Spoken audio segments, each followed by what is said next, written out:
Reports के साथ कर लेते हैं, जहां पर पिछले एक हफ्ते से हमने देखा है लगातार यहां पर कॉन्वर्सेशन जारी है कि कितने ज़्यादा मात्रा में यहां पर इंपोर्ट होता हुआ नजर आया है और क्या इसमें कोई चेंजेस देखने को मिल सकते हैं। और क्योंकि ये एक लेवल प्लेइंग फील्ड नहीं है ओवरऑल अक्रॉस इंडस्ट्री के लिहाज से, चिराग, आपकी जो पिछले महीने की रिपोर्ट थी आपने यहाँ पर इसे हाईलाइट किया था और उसके बाद हमने देखा कि काफ़ी सारे ट्रेड एसोसिएशंस ने, ज्वेलर्स ने इसको उठाते हुए देखा है। काफ़ी सारी एनजीओज भी अब इसके बारे में बात करने लगी हैं कि एक लूप होल है। ऑफ कोर्स जो गवर्नमेंट फाइल्स में जो डेफिनेशन है वो ये कहती है कि अगर 2% वहाँ पर उसमें अलॉय है तो उसे प्रेशस मेटल के तरीके से देखा जा सकता है और उसे इंपोर्ट भी किया जा सकता है। तो क्लियरली इस डेफिनेशन के चलते और क्योंकि ये इन दैट सेंस लीगल हो जाता है, हमने काफ़ी सारे इंडियन इंपोर्टर्स को इसका यूज़ करते हुए देखा है।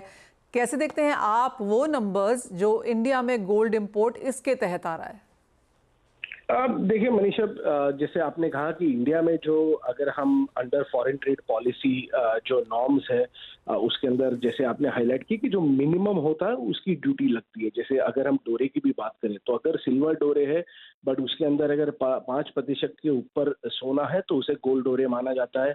वैसे ही यहाँ पे अगर प्लैटिनम 2%, 4%, 5%, 10% प्लैटिनम है और अगर डोमिनेंट गोल्ड है तो भी इसे प्लैटिनम माना जाएगा। तो ये तो एक जो हमारी फॉरेन ट्रेड पॉलिसी में जो नॉर्म्स लिखे उसके तहत ये इंपोर्ट्स हो रहे हैं। तो मैं इसे ये जरूर कहूंगा कि ये इलीगल इंपोर्ट्स नहीं है, ये एक नॉर्म है जिसको यूज किया जा रहा है अंडर सेपा। प्लैटिनम की ड्यूटी गोल्ड से कम है तो उसका बेनिफिट ट्रेडर्स या जो भी इंपोर्टर्स है उठा रहे हैं। सो चिराग, क्लियरली हम काफ़ी सारे ऑफिशियल से भी इसके बारे में बात कर रहे थे जिनका कहना था कि सरकार इस मैटर से सीज्ड इन है, वो जानते हैं इसे आगे जाकर अगर केस टू केस बेसिस करना हो या फिर इसे चेंज करना हो, नियर टर्म में तो ये नहीं होने वाला है। बहुत सारे लोग अपने आप को इसमें विसल ब्लोअर के नाम से भी कह रहे हैं, लेकिन जैसे जैसे हम बात करें कि फॉरेन ट्रेड पॉलिसी में इसे कहा गया है उस लिहाज से ये हो रहा है। तो जो प्रॉब्लम है वो आप कहेंगे इन दैट सेंस है कि बहुत सारे लेवल्स ऑफ ड्यूटीज यहाँ पर हैं एंड ऑब्वियसली जहाँ पर ट्रेड को फायदा होता हुआ नजर आता है वो उसके थ्रू इंपोर्ट करेंगे।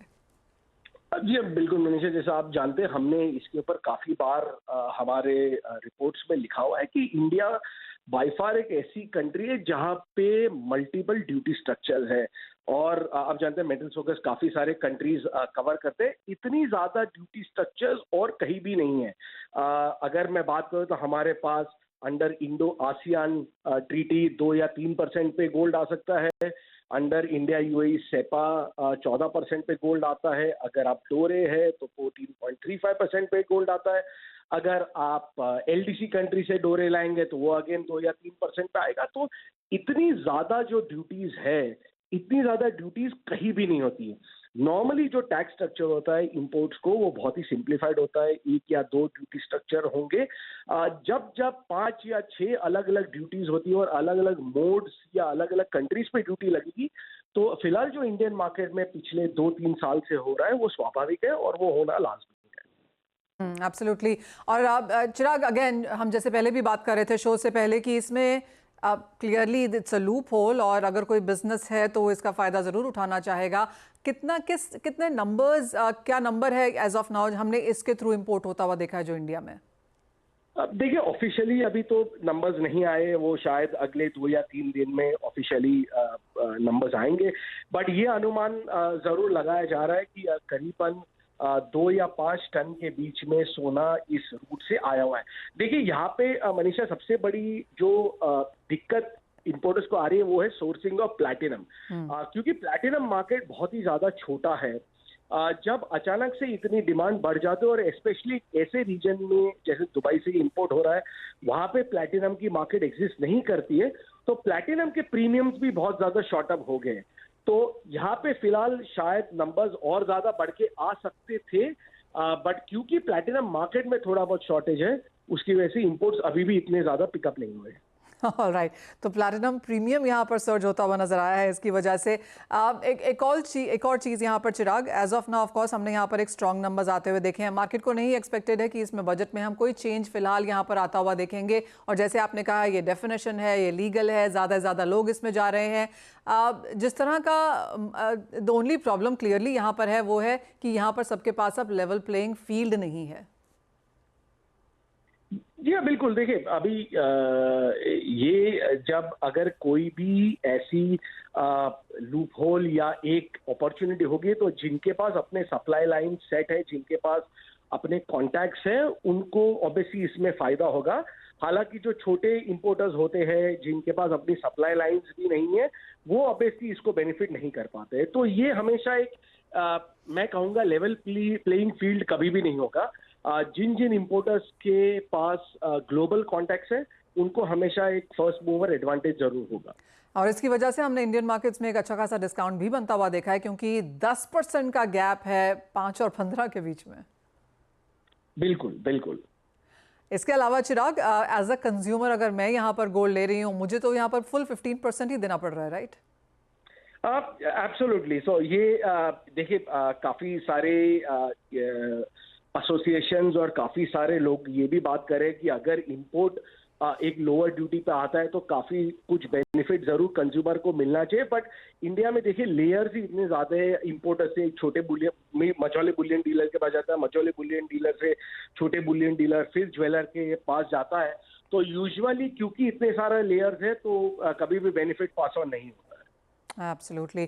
चिराग, थैंक यू एज ऑलवेज हमारे साथ आज यहाँ पर जुड़ने के लिए और वो सब बातचीत भी करने के लिए। तो क्लियरली एक तरीका है यहाँ पर सोना इंपोर्ट करने का 2% प्लैटिनम के साथ, प्लैटिनम की ड्यूटी देकर अंडर सीपा जो कि सिर्फ 5% है। तो क्लियरली एक लेवल प्लेइंग फील्ड नहीं है इंडियन मार्केट्स के लिए। लेकिन जैसे कहा गया कि इसकी वजह से डिस्काउंट है मार्केट्स में, और इसी की वजह से कंज्यूमर्स को भी वो चीज़ यहाँ पर पास ऑन नहीं की जा रही है। और जैसे चिराग ने कहा कि करीबन 2 से 5 टन एज ऑफ नाउ यहाँ पर आ चुका है, और ये नंबर शायद हम इसी तरह से होल्ड होता हुआ देखेंगे भी।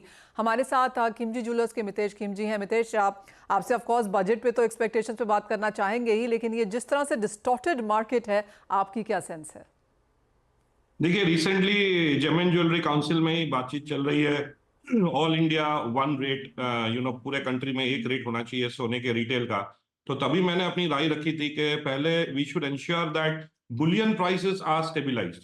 अभी जो आप बोल रहे थे कि there are different ways of importing bullion with different duty structure, तो यहाँ पे क्या होता है, डिस्पैरिटी क्रिएट होती है। And one of the primary reason जिसके लिए आज ऑल इंडिया में आप देखिए, एक रिटेल के भी गोल्ड प्राइसेस में काफी फर्क आता है। So this needs to be change, there needs to be a level playing field. और जैसे कि मेरा मानना है कि it gives actually increases the gap between smaller and bigger jewellers.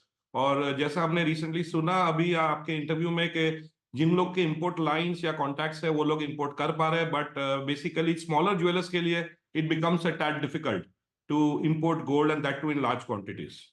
So I feel it's time ये ड्यूटी स्ट्रक्चर को काफी सिंप्लीफाई करना चाहिए, and it should be a level playing field for everyone. Absolutely. Mitesh, साथ ही साथ अब एज ऑफ नाउ जिस तरह की डिमांड है इंडियन मार्केट्स में, पिछले क्वार्टर में हमने देखा ऑन द वीकर साइड रही है। जुलाई में भी कोई बहुत स्ट्रॉन्ग अपटेक देखने को मिला है, ऐसा एज ऑफ नाउ किसी ने रिपोर्ट नहीं किया है। और उसके साथ साथ फिर ये भी है, कैसे देखते हैं आप गोइंग फॉरवर्ड अब इस क्वार्टर के लिए डिमांड निकलती हुई? देखिए, पहले 2 क्वार्टर में because this being a election year plus शादियों की डेट भी काफी कम थी, so it had I would say more of a subdued quarter. But third and fourth quarter, we expect a very strong demand in terms of jewelry at the retail level because festive season है, शादियों की date भी है, दिवाली है, so we expect that ये third और fourth quarter अच्छा रहेगा for the jewelry market. Third and fourth quarter better रह सकता है। साथ ही साथ मोस्ट इंपॉर्टेंटली जो सबसे बड़ा इवेंट है वो ऑफ कोर्स अगले हफ्ते में यहाँ पर बजट है। मितेश, क्या एक्सपेक्टेशन है वहां से? Well, the jewelry industry की long standing demand रही है to reduce the import duty on gold jewelry. जो हमने interim budget देखा था because of the election, सामने थे, तो it was more like that of a populist budget. But इस budget में हम expect कर रहे हैं this should be industry friendly. We are expecting at least a 3 to 4% cut in the gold duty, import duty. Because आप देखिए, 2 gold import subdued रहे हैं पहले 2 क्वार्टर में, बट अगर आप ग्रे मार्केट देखें, the seizures of smuggled gold has been increasing day by day. So this shows that there is a parallel grey market operating, and this grey market is primarily due to the disparity between the prices or the import duty which currently stands at around 15% plus something odd. So हमने एक बार अगर government इसको कम करे तो ज्यादा से ज्यादा सोना जो इंपोर्ट होगा वो लीगल चैनल से होगा, and this would kill the grey market over here. This is one of our main demands from the government that duty reduction होनी चाहिए. It's high time. Second thing is 2 lakh purchase के ऊपर जो pan card देने का नियम था, ये अगर आप देखें तो ये 2015 में आया था, जब gold rates were around 28,000। Now उस टाइम में 2 लाख में करीबन 70 ग्राम करीबन अप्रोक्सीमेटली सोना आता था। It was considered high value transaction.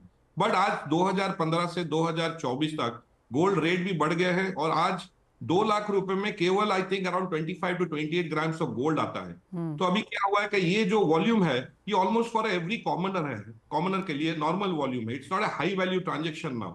सो आज के दिन में every commoner who is buying, you buy gold of anything from 25 to 28 grams, आपको पैन नंबर चाहिए। तो मेरे हिसाब से सरकार को ये लिमिट जो है ये बढ़ानी चाहिए, बिकॉज ऑलरेडी 9 ईयर्स से ये सेम लिमिट है 2 लाख रुपए की। तो these of our wish list from the industry for the government, from the government.